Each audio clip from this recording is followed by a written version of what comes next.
ஒரு மாதத்துக்குள்ளார உங்களை பிரில்லியண்ட்டாக மாற்றும் ஒரு சவாலான வீடியோ. டே 13. டே 12க்கான கேள்விக்கான ஆன்சர்: மூடர் எதையும் அசட்டை பண்ணுகிறார்கள். பதில்: ஞானத்தையும் போதகத்தையும் மூடர் அசட்டை பண்ணுகிறார்கள். ஸோ இன்றைக்கு 13வது நாளுக்கான கேள்வி: ஞானம் உள்ளவனுக்கு என்ன பண்ண வேண்டும்? ஞானம் உள்ளவனுக்கு என்ன பண்ண வேண்டும்? ஞானத்தை குறித்து நம்ம ஒரு மாதம் பார்த்துக்கிட்டு வரோம்.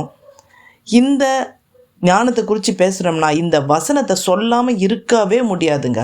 ஒரு சூப்பர் சென்ட் பாட்டில் இருக்குதுன்னு வச்சுக்கோங்களேன். நல்ல செம்மையாக அது வாசனையாக இருக்குது. இல்லைன்னா ஒரு தைலம் இருக்குது, பரிமள தைலம் இருக்குது. அந்த தைலம் வந்து செம்மையாக வாசனையாக இருக்குது. ஆனால் அதுக்குள்ளார ஒரு அதுவும் செத்துப்போன விழுந்துடுச்சுன்னா அவ்வளவு வாசனையாக இருந்த மொத்த பாட்டிலையும் அந்த ஒரு சின்ன செத்த அதை நாரி போக பண்ணிடும். அதுபோல தான் ஞானத்திலும் கனத்திலும் பேர் பெற்றவனாய் இருக்கிறவனை சொற்ப மதியினமோ அப்படியே செய்யும். அதனால தான் சில பேர் என்ன பண்ணுவாங்க தெரியுங்களா? வீணான பேச்சுக்கு இடம் கொடுக்க மாட்டாங்க.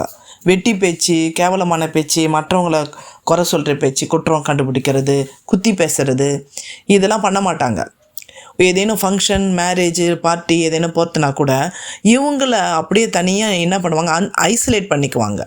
அதாவது தனித்து இவர்கள் வாழ்வார்கள், தனித்து நிற்பார்கள். கும்பலில் போனோம்னா ஏதேனும் ஏடா கூடமாக பேசிடுவோம், மதி கெட்டதனமாக புத்தி கெட்டதனமாக ஏதேனும் பேசிடுவோம், மற்றவங்களை பார்த்து கம்பேர் பண்ணி பெருமை வந்துடும், ஏதோ ஒரு காரியங்கள் மதியினமாக மாறிடும்.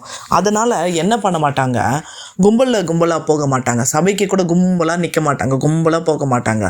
இவர்கள் தனித்து காணப்படுவார்கள், ஐசோலேட் பண்ணிக்குவாங்க, தாங்களே ஐசோலேட் பண்ணிக்கொண்டு தனித்து இருப்பார்கள். நானும் கூட எனக்கு வயதாகும் பொழுது கர்த்தர் எனக்கு கொடுத்த ஒரு ஞானம், கல்யாணத்துக்கு சீக்கிரம் போய் அலசடி படக்கூடாது. ஸ்டேஜில் போகிறதுக்கு ஒரு தடையாகும். ஸ்டேஜில் போகிறதுக்கு நம்ம லைனில் ஒரு 45 மினிட்ஸ் கிட்ட நிற்கணும். அப்புறமா சாப்பிட்ற இடத்துக்கு போனோம்னா அங்கே லைனில் நிற்கணும். ஒன்று நாம் லைனில் நிற்கணும், இல்லைன்னா நமக்கு பின்னாடி லைனில் நிற்பாங்க. ரெண்டுமே சங்கடமான ஒரு காரியம்தான்.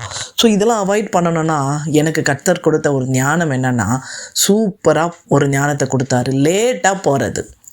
கிட்டத்தட்ட ஜனங்க எல்லாமே கல்யாணத்துக்கு வந்து கிளம்பி போனதுக்கு அப்புறமா நாங்கள் உள்ளே நுழைவோம். சேர்லலாம் உட்கார மாட்டோம், நேராக ஸ்டேஜுக்கு போவோம். ஸ்டேஜில் அவங்கள விஷ் பண்ணிவிட்டு ப்ளஸ் பண்ணிவிட்டு நேராக டைனிங் ஹால் போவோம். லைன்லலாம் நிற்க வேண்டிய அவசியமே இல்லை. ஸோ நிறைய நேரத்தில் ஒரு மதியினம் நமக்குள்ளார வந்துட்டு நம்மளுடைய காரியத்தையே கெடுத்து விடுகின்றது. செத்த தைலத்தை நாரி போக பண்ணுகிறது போல் ஒரு சின்ன காரியம், ஒரு சின்ன மதியினம் நம்மளுடைய லைஃப்பில் ஒரு பெரிய அவமானத்தையும் நம்மளுடைய நல்ல கனத்தையே என்ன பண்ணிடுது, அது கெடுத்து விடுகிறது. ஸோ இதுலேருந்து நீங்கள் தப்பிச்சிட்டிங்கன்னு வச்சுக்கோங்களேன், நீங்கள் தான் சூப்பர் வின்னர்.